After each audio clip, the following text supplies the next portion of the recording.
Hello, आप सभी कैसे हैं। आप सभी का मेरे यूट्यूब चैनल BHU एकेडमी में स्वागत है। आज हम लोग वन लाइनर GK/GS के महत्वपूर्ण प्रश्नों को देखेंगे।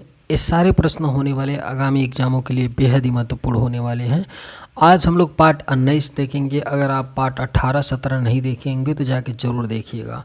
हम लोग 800 वन लाइनर GK/GS के महत्वपूर्ण प्रश्नों के सीरीज़ को देख रहे हैं, जिसमें कि आज हम लोगों का पार्ट 19 है। तो चलिए आइए एक एक करके शुरू करते हैं। सरौता किस प्रकार का उत्तोलक है? इसका करेक्ट आंसर क्या होगा? सरौता किस प्रकार का उत्तोलक होता है? द्वितीय श्रेणी का सरौता उत्तोलक होता है। हर्षवर्धन की रचनाएं कौन कौन सी हैं? बेहद ही महत्वपूर्ण प्रश्न है। हर्षवर्धन की रचनाएं हैं नागानंद, रत्नावली, प्रियदर्शिका। ये तीन क्या हैं? हर्षवर्धन की रचनाएं हैं। कौन कौन सी? नागानंद, रत्नावली, प्रियदर्शिका। उष्णकटिबंधी लंबी घास वाली वनस्पति क्या कहलाती है? क्या कहलाती है? उष्णकटिबंधी लंबी घास वाली वनस्पति क्या कहलाती है? सवाना कहलाती है उष्णकटिबंधी लंबी घास वाली वनस्पति। आय की स्वैच्छिक घोषणा योजना की शुरुआत कब हुई? कब हुई थी? आय की स्वैच्छिक घोषणा योजना की शुरुआत 1 जुलाई 1997 को हुई थी। आय की स्वैच्छिक घोषणा योजना की शुरुआत कब? 1 जुलाई 1997। सोमनाथ मंदिर कहाँ पर है? कहाँ पर है? गुजरात में है। यही सोमनाथ मंदिर है जिसे मोहम्मद गौरी ने 17 बार लूटा था। यही सोमनाथ मंदिर है जो कहाँ पर है? वर्तमान में। पहले भी गुजरात में भी था, आज भी कहाँ पर है? गुजरात में। राष्ट्रीय विकास की सबसे बेहतर माप कौन सी है? कौन सी होती है राष्ट्रीय विकास की सबसे बेहतर माप? राष्ट्रीय आय होती है राष्ट्रीय विकास की सबसे बेहतर माप। स्वामीनाथन समिति का संबंध किससे है? किससे है स्वामीनाथन समिति का संबंध? जनसंख्या नीति से है। स्वामीनाथन समिति का संबंध जो सन 2000 में आया था, जनसंख्या नीति। वे लोकसभा अध्यक्ष कौन थे जो बाद में राष्ट्रपति बने? बेहद ही महत्वपूर्ण प्रश्न है। वे लोकसभा स्पीकर कौन थे जो बाद में राष्ट्रपति, भारत के राष्ट्रपति जो बाद में बनते हैं, कौन थे? नीलम संजीव रेड्डी थे एकमात्र लोकसभा अध्यक्ष जो बाद में भारत के राष्ट्रपति बनते हैं। कौन सा जीवाणु दलहनी फसलों में नाइट्रोजन स्थिरीकरण करता है? कौन सा जीवाणु करता है? राइजोबियम नामक जो जीवाणु होता है दलहनी फसलों में नाइट्रोजन स्थिरीकरण करता है। कौन सा करता है? राइजोबियम। बाघ से पहले भारत का राष्ट्रीय पशु कौन था? कौन था? बाघ से पहले भारत का राष्ट्रीय पशु क्या था? शेर था बाघ से पहले भारत का राष्ट्रीय पशु। किस आंदोलन के दौरान कृषक छापामार युद्ध देखने को मिला? किस आंदोलन के दौरान मिला था? तेलंगाना आंदोलन के दौरान कृषक छापामार युद्ध देखने को मिला था। शनि का उपग्रह टाइटन किस रंग का है? बेहद ही महत्वपूर्ण प्रश्न है। जो शनि का उपग्रह टाइटन है वह किस रंग का है? नारंगी रंग का है शनि का उपग्रह टाइटन। भारत में पहली सूती मिल किस स्थान पर खोला गया था? किस स्थान पर भारत में पहली सूती मिल को खोला गया था? अगर आप लोगों को ये वीडियो पसंद आए तो एक लाइक ज़रूर कीजिएगा, और अगर आप इस चैनल पर नए होंगे तो सब्सक्राइब भी जरूर कर लीजिएगा। भारत में पहली सूती मिल किस स्थान पर खोला गया था? बम्बई में खोला गया था भारत में पहली सूती मिल। अखिल भारतीय खादी ग्रामोद्योग आयोग की स्थापना किस वर्ष हुई? किस वर्ष हुई थी? अखिल भारतीय खादी ग्रामोद्योग आयोग की स्थापना 1957 में 1957 में हुई थी। मानव शरीर की किस अंग की गड़बड़ी से मधुमेह डायबिटीज की बीमारी होने की संभावना होती है? अग्नाशय, जो पैनक्रियाज होती है उसी में गड़बड़ी होने से आदमी को क्या हो जाता है? डायबिटीज। भगवान न करे कि किसी को डायबिटीज हो, क्योंकि ये इतनी खतरनाक बीमारी होती है कि अगर आपको एक बार हो गया तो ये जाती नहीं है। सिर्फ आपको परहेज करना पड़ता है और दवा का सहारा लेना पड़ता है। रेयर कंडीशन में क्या किया जाता है? आपको इंसुलिन की सुई लगाई जाती है अगर बहुत ज़्यादा दिक्कत होता है तो। सूक्ष्म जीव विज्ञान का जनक किसे माना जाता है? किसे माना जाता है? सूक्ष्म जीव विज्ञान का जनक किसे माना जाता है? ल्यूवेनहाक को माना जाता है सूक्ष्म जीव विज्ञान का जनक। किसे? ल्यूवेनहाक को माना जाता है। भारत में लोकपाल तथा लोकायुक्त की नियुक्ति की सिफारिश किस वर्ष की गई? बेहद ही खूबसूरत प्रश्न है। भारत में लोकपाल तथा लोकायुक्त की नियुक्ति की सिफारिश कब की गई थी? 1967 में की गई थी। 1967 में भारत में लोकपाल तथा लोकायुक्त की नियुक्ति की सिफारिश की गई थी। राष्ट्रपति के चुनाव के लिए प्रस्तावकों व अनुमोदकों की न्यूनतम संख्या कितनी है?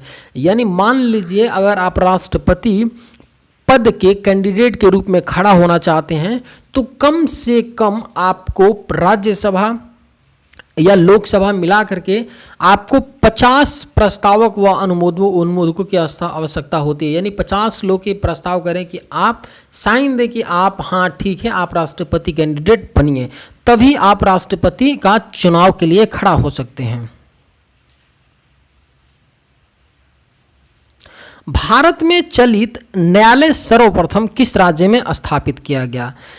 इसका राइट आंसर क्या है? भारत में चलित न्यायालय सर्वप्रथम किस राज्य में स्थापित किया गया था? हरियाणा में किया गया था भारत में चलित न्यायालय। उच्च न्यायालय के अधिकार क्षेत्र में परिवर्तन का अधिकार किसको है? बेहद ही खूबसूरत प्रश्न है।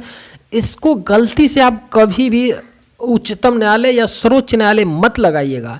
जो हाई कोर्ट होते हैं उनके अधिकार क्षेत्र में जो परिवर्तन का अधिकार होता है वो किसे होता है? संसद को होता है। कौन करता है? पार्लियामेंट कर सकता है।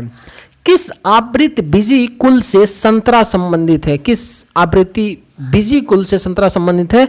रूटेसी आवृत्ति बीज कुल से संतरा संबंधित है। ओबरा किसके लिए प्रसिद्ध है? किसके लिए प्रसिद्ध है? आपका ओबरा किसके लिए प्रसिद्ध है? ताप विद्युत गृह के लिए प्रसिद्ध है। ओबरा किसके लिए? ताप विद्युत गृह के लिए। बौद्ध संघ में प्रवेश को किस नाम से जाना जाता था? किस नाम से जाना जाता था? बौद्ध संघ में प्रवेश को प्रवज्जा या उपसंपदा के नाम से जाना जाता था। बौद्ध संघ में प्रवेश को किस नाम से? प्रवज्जा या उपसंपदा। विद्युत मोटर किस नियम पर कार्य करता है? किस नियम पर कार्य करता है विद्युत मोटर? विद्युत चुंबकीय प्रेरण पर काम करता है। जो विद्युत मोटर होता है किस नियम पर कार्य करता है? विद्युत चुंबकीय प्रेरण। थर्मस किस नियम पर काम करता है? किस नियम पर जो थर्मस होता है किस नियम पर काम करता है? किरचॉफ के नियम पर काम करता है थर्मस। किस ग्रह का गुरुत्वाकर्षण मान सर्वाधिक है? किसका होता है? बृहस्पति ग्रह का गुरुत्वाकर्षण मान सर्वाधिक होता है।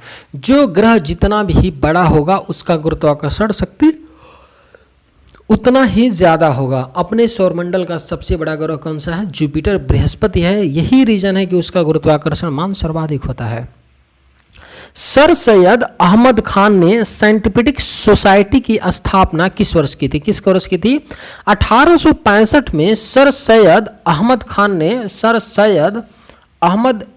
खान ने साइंटिफिक सोसाइटी की स्थापना की थी। कौन सा ईंधन सबसे कम पर्यावरणीय प्रदूषण उत्पन्न करता है? बेहद ही महत्वपूर्ण प्रश्न है। कौन सा ईंधन सबसे कम पर्यावरणीय प्रदूषण उत्पन्न करता है? हाइड्रोजन जो है सबसे कम पर्यावरणीय प्रदूषण उत्पन्न करता है। ठोस अधातुओं में सबसे भारी तत्व कौन सा है? कौन सा है ठोस अधातुओं में सबसे भारी तत्व? एस्टेटिन है। ठोस अधातुओं में सबसे भारी तत्व कौन सा है? एस्टेटिन। पृथ्वी का क्रोड कोर किस रूप में है? किस रूप में है? पिघला हुआ द्रव है। जो पृथ्वी का बिल्कुल आंतरिक संरचना है ना वो कैसा है? पिघला हुआ है बिल्कुल। और उसी की वजह से पृथ्वी के जो चारों तरफ चुंबकीय क्षेत्र क्रिएट होता है उसी की वजह से होता है। उसमें क्या पाया जाता है? पृथ्वी के कोर में निकेल और आयरन पाया जाता है। पोलोनियम की खोज किसने की थी? किसने की थी पोलोनियम की खोज? मैडम क्यूरी व पियरे क्यूरी ने की थी पोलोनियम की खोज। किसने? मैडम क्यूरी व पियरे क्यूरी ने। हड्डियों की वृद्धि और दांतों के निर्माण का नियंत्रण करने वाला हार्मोन है। कौन सा है? पैराथायराइड हार्मोन है। हड्डियों की वृद्धि और दांतों के निर्माण का नियंत्रण करने वाला हार्मोन कौन सा है? Parathyroid hormone. कितने सैनिकों का दल डिवीजन कहलाता है? कितने सैनिकों का दल डिवीजन कहलाता है? 20,000 सैनिकों का जो दल होता है उसे क्या बोलते हैं? एक डिवीजन बोलते हैं। संसद के लिए राष्ट्रपति का अभिभाषण कौन तैयार करता है? बेहद ही महत्वपूर्ण प्रश्न है। जो संसद के लिए राष्ट्रपति, अभी हाल में ही संसद में राष्ट्रपति द्रौपदी मुर्मू ने अपना अभिभाषण दिया। जो अभिभाषण होता है उसको प्रिपेयर कौन करता है? कौन करता है? केंद्रीय मंत्रिमंडल करता है राष्ट्रपति के लिए अभिभाषण। गोस्वामी समिति और तारकुंडे समिति का संबंध किस क्षेत्र से है? अगर आप लोगों को ये वीडियो पसंद आए तो एक लाइक ज़रूर कीजिएगा, और अगर आप इस चैनल पर नए होंगे तो सब्सक्राइब भी कर लीजिएगा। गोस्वामी समिति और तारकुंडे समिति का संबंध किस क्षेत्र से है? चुनाव सुधार से है गोस्वामी समिति और तारकुंडे समिति का संबंध।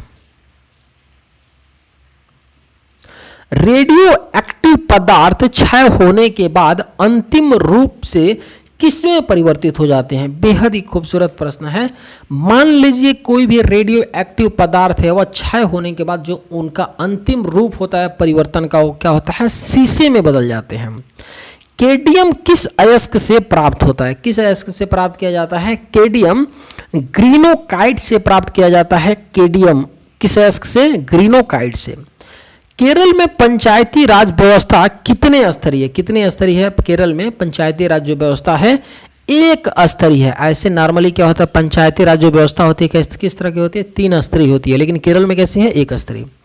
बिहार में कितने स्तरीय पंचायत व्यवस्था है? देखिए यहाँ पे बिहार में कितने स्तरीय है? 3 स्तरीय है। कार्बन का शुद्धतम रूप क्या होता है? कार्बन का शुद्धतम रूप आपका हीरा होता है। चलिए आज के वीडियो में बस इतना ही। अगर आप लोगों को ये वीडियो पसंद आए तो एक लाइक ज़रूर कीजिएगा। थैंक्स।